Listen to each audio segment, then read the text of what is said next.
दोस्तों 19 जून को जेनेवा में यूएस बैठेगा, ईरान बैठेगा और भी देशों के लोग वहां पे बैठेंगे और फिर बात होगी सीज फायर में किस तरीके से यूरेनियम पे बात होने वाली है या हॉर्मूज पे बात होने वाली है। ये सारी की सारी चीजें जो हैं इन पे चर्चा होगी और इन पे फैसले लिए जाएंगे और ये बड़ा इंपॉर्टेंट भी है।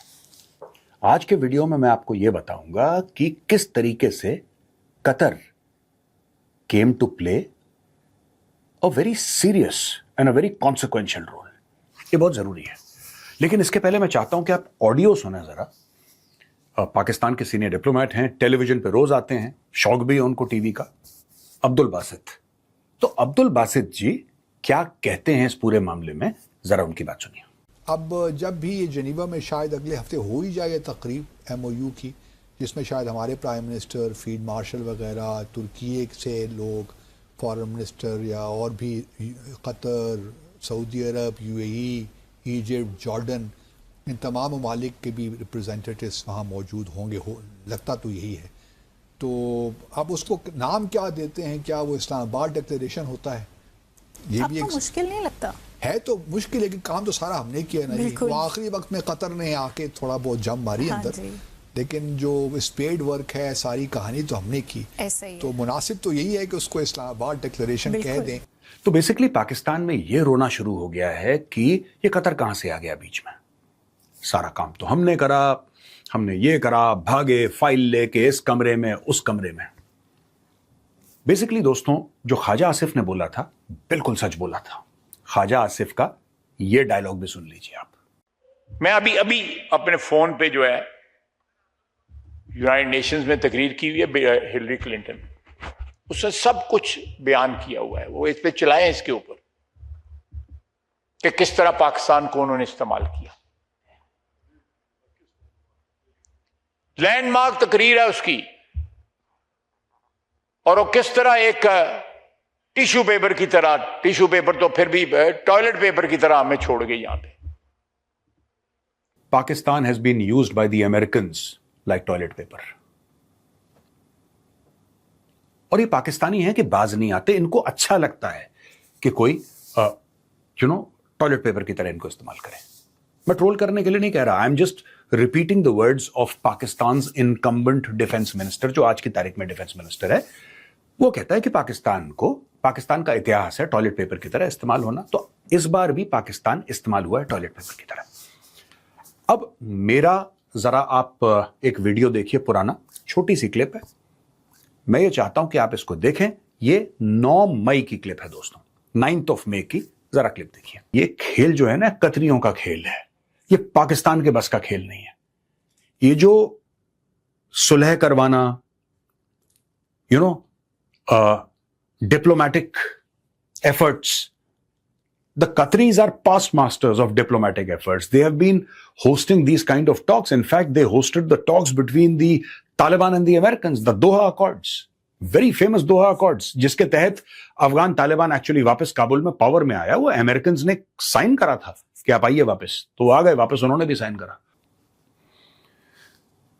आज से 1.25 महीने पहले मैंने ये बोला था कि अगर आपको ये मैटर सॉर्ट आउट करना है, आपको कतर को इन्वॉल्व करना पड़ेगा। अगर आप ये सोच रहे हैं कि पाकिस्तान कुछ कर लेगा, आपकी बहुत बड़ी गलतफहमी है। पाकिस्तान अपने मुल्क में कुछ नहीं कर पाता, पाकिस्तानी जो है पाकिस्तान के अंदर कुछ नहीं कर पाते। आप ये सोच रहे हैं कि दुनिया के फैसले पाकिस्तान करेगा।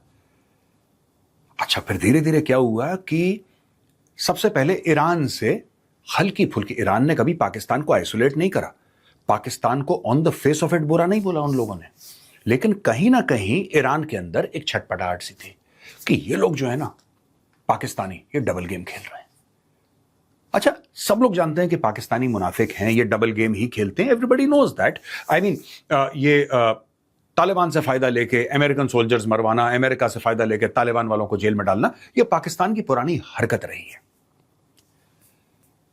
तो जैसा आपने मेरे वीडियो में देखा, आपने देखा कि मैंने क्या बोला था कि जब तक कतर बीच में नहीं आएगा तब तक ये मैटर सॉर्ट आउट नहीं होगा। मैंने ओमान का भी नाम लिया था, मैंने बोला था क्लियरली कि नंबर 1 पे कतर है, और अब कतर बीच में आ गया। और कतर के बीच में आने से दोस्तों विद इन फ्यू वीक्स आपका यह अनाउंसमेंट आ रहा है सामने कि साहब 19 जून को जेनेवा में मीटिंग होने वाली है। अगर किसी को यह गलतफहमी है कि इसमें पाकिस्तान का कुछ भी लेना देना है, लोग तारीफ कर देंगे पाकिस्तान की कि आपने ऐसा आपने ऐसा। सच बात तो यह है कि जो पाकिस्तान में जो इस्लामाबाद टॉक्स हुई थी वो एब्सोल्यूट फेलियर थी। दोनों पार्टियों ने वो एक दूसरे से मिले ही नहीं। मैं हाथ मिलाने की बात नहीं कर रहा, they were not even in the same room. एक कमरे में दूर अमेरिकन्स बैठे हैं, एक कमरे में दूर ईरानी बैठे हैं। They are sitting some distance apart. और फिर यहां से फाइल लेके उधर कोई पाकिस्तानी जा रहा है। पाकिस्तान का सिर्फ टोटल काम यह था कुरियरबाजी करना। यहां से फाइल ले गए उस कमरे में, वहां से कुरियर लाए इस कमरे में, बस। पाकिस्तान का ना कोई इनपुट था, क्योंकि दिमाग चाहिए इनपुट देने के लिए। पाकिस्तान की तरफ से डिप्लोमेसी कौन कर रहा है? आसिम मुनीर, जिसे एक दिन का डिप्लोमेटिक एक्सपीरियंस नहीं है, एक दिन का। शहबाज शरीफ, जिसे एक दिन का डिप्लोमेटिक एक्सपीरियंस नहीं है। मोहसिन नकवी, जिसे एक दिन का डिप्लोमेटिक एक्सपीरियंस नहीं है। ये थे पाकिस्तान के लोग जो डिप्लोमेसी कर रहे थे, जिसमें टोटल 0 + 0 + 0 = 0, तीनों लोगों का 0 डिप्लोमेटिक एक्सपीरियंस, और वो कर रहे थे बातचीत। ऐसा कहां होता है यार? आप बताइए, दुनिया में कौन से मुल्क में इतना डिसफंक्शनल मुल्क कौन सा होगा जहां पे आप एक आर्मी चीफ को बोल रहे हैं कि तुम और उसका क्या लेना देना है डिप्लोमेसी से? और पाकिस्तान का क्या लेना देना है डिप्लोमेसी से? अब मैं आपको बताता हूं दोस्तों, कतर के, मैं क्यों कतर की तारीफ, काफी लोग मुझसे कह रहे हैं कि नहीं मेजर साहब आप कतर की तारीफ क्यों कर रहे हैं? मैं तारीफ नहीं कर रहा, I am not praising Qatar, I M simply telling you the truth. मेरा क्या इंटरेस्ट है कतर में? मैं कभी गया नहीं हूं आज तक Qatar. I have never visited Qatar. I don't have any contacts in Qatar. हाँ, in the future I may visit, but I have no this thing. But the fact of the matter is Qatar is a credible country. आप क्या deny कर सकते हैं कि Qatar credible country नहीं है? Of course it's a credible country. अब मैं दोस्तों आपको वो 3 वाकये बताता हूं जब कतर ने डिप्लोमेसी की दुनिया में अपना लोहा मनवाया। लोगों ने बोला नहीं यार ये ठीक आदमी है। उसका कारण है, Qatar is a self sufficient sovereign nation. Qatar does not beg for money. Qatar has got decent relations with everybody. हां, थोड़ा खटपट हर जगह सबकी होती है। Every country has got few likes and dislikes, and Qatar is no different. But Qatar is a very, very credible diplomatic player. Very credible diplomatic player. You can trust Qatar when it comes to diplomacy if they take responsibility. अगर Qatar कहता है कि हम जिम्मेदारी ले रहे हैं एक चीज की, फिर कतर डिलीवर करेगा। पाकिस्तानी जिम्मेदारी नहीं लेता, पाकिस्तानी सिर्फ पैसा लेता है। अब देखिए मैं आपको बताता हूं 1, 2, 3 क्या क्या कतर ने किया। दोस्तों, लेबनान दोहा अग्रीमेंट 2008 की, इसमें लेबनान में राइवल फैक्शंस लड़ाई कर रहे थे और सिविल वॉर की कंडीशन आ गई थी। 18 महीने लंबा पॉलिटिकल क्राइसिस।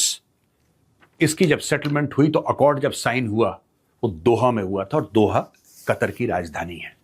उसके बाद हम बात करते हैं यूएस तालिबान दोहा अकॉर्ड। यहां पे अमेरिका की तरफ से थे जल्मा खालिलजाद और मुल्ला अब्दुल गनी बरादर तालिबान की तरफ से। ये 2020 में यूएस तालिबान अकॉर्ड, जिसको दोहा अकॉर्ड भी कहते हैं, ये दोहा में साइन हुआ, और 20 साल की जो अमेरिकन कैंपेन थी अफगानिस्तान में उसको खत्म करा। वो कतर था जो कि अमेरिकन को बोलता है तुम बैठो, तालिबान को बोलता है बैठो, और बोलता साइन करो, और दोनों साइन करते हैं। ठीक है, अब मैं तीसरी बात आपको बताता हूं। 2023 से लेकर 2024 जो गजा का सीज फायर था वो भी दोहा में साइन हुआ। तो मैंने 3 बड़ी चीजें आपको बता दी हैं कि किस तरीके से to what level Qatar is involved in diplomacy, और कतर ने क्या क्या कारनामे करे हैं डिप्लोमेटिक फील्ड में इन द पास्ट में। फिर लोग, आप ये मत समझना कि मैं तारीफ कर रहा हूं किसी की, ये मेरा इंटेंट भी नहीं है। It's not my intent to praise Qatar. I am giving you the facts with the year. इस साल में ये करा, in this year Qatar did this, and this is publicly available information, you can go and verify it.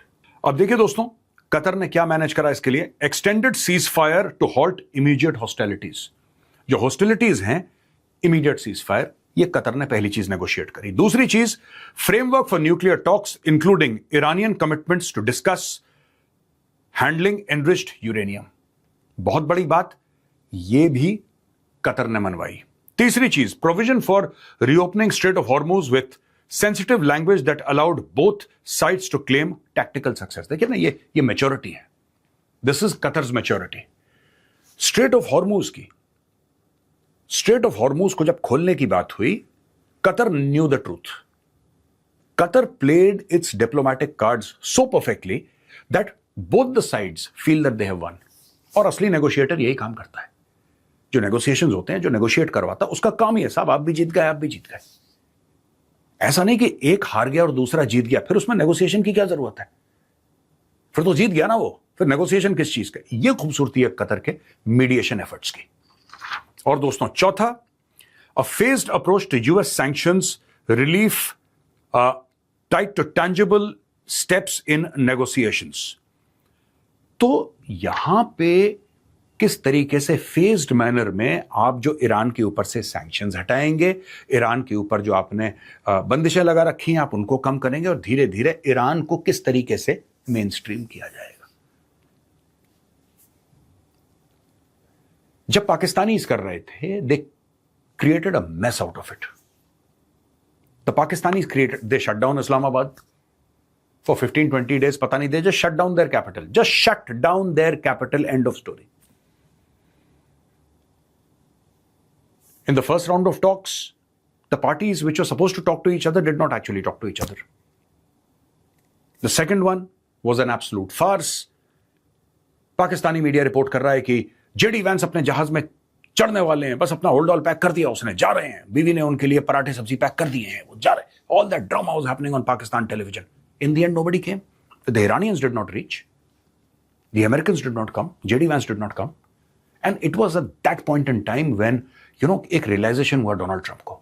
और अंदर, America के अंदर लोग गालियां दे रहे हैं पाकिस्तान को. बड़े बड़े सीनियर लोग की, यार ये धोखेबाज लोग हैं ये किस वक्त किसको काट डालेंगे आपको पता नहीं लगेगा. They are not trustworthy at all. They are not trustworthy at all. ये जो पाकिस्तानी हैं, ये अपने पास के फायदे के लिए आपका दूर का नुकसान करवा देंगे. इनको कुछ डॉलर का फायदा होना चाहिए. और एक और बहुत बड़ी बात जिसने पाकिस्तान को शक के दायरे में डाला, Pakistan closeness to China. Iran को यह लग रहा था कि पाकिस्तान ने पैसे पकड़ रखे हैं अमेरिकन से, तो जाहिर सी बात है उसने कंप्लेन भी किया. ईरान ने बोला कि हमारी चीजें ठीक से नहीं पहुंचा रहा, पाकिस्तान गोलमोल कर रहा है.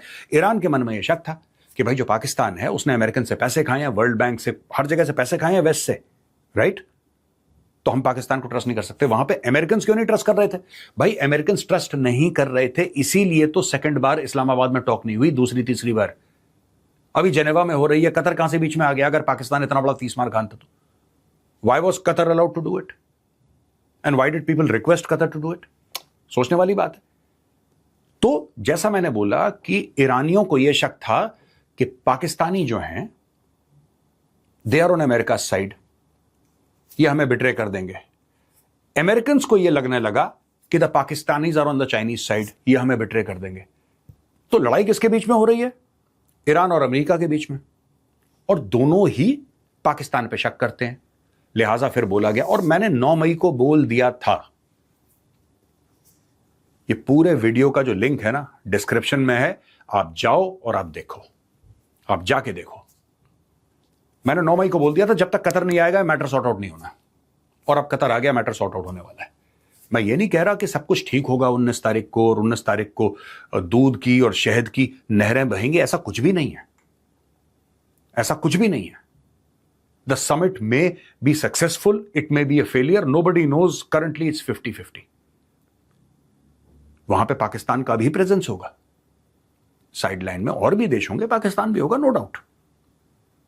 लेकिन fact of the matter is कि ये काम जो हैवी लिफ्टिंग है वो कतर ने की है, पाकिस्तान ने नहीं करी, simply because Pakistan has no credibility. और यही डिप्लोमेसी में सबसे बड़ी बात है, आपकी क्रेडिबिलिटी होनी चाहिए. पाकिस्तान की है ही नहीं क्रेडिबिलिटी, क्या डिप्लोमेसी करेगा ये?